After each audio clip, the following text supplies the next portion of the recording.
faithfulness and full observance of your holy will. Hiniling namin ito sa pamagitan ng Kristo ang aming Panginoon. Amen. Pumuna kayo.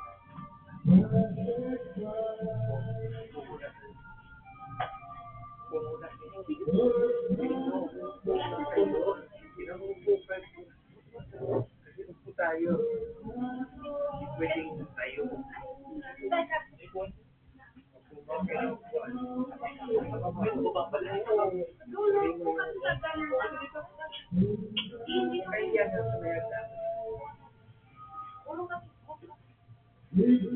Mga nilog mo ng tao ay mabuhay sa kabilang ng isang pamilya.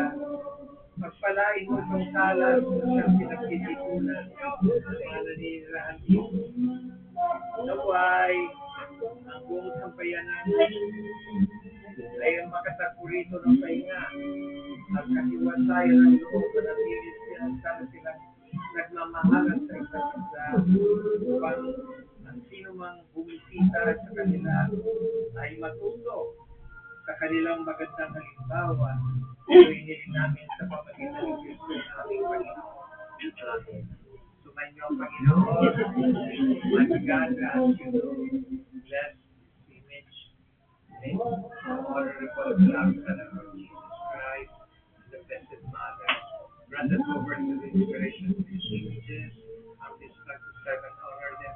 I pray them with their special gift for the mountain of His life. We ask this through Christ our Lord. Bendition and praise.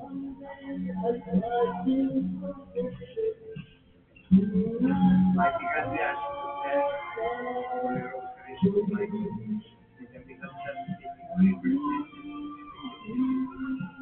the praise of Lord, the Blessed Virgin Mary, remember the life and the memory of our Lord Jesus Christ. May this chapter also the Lord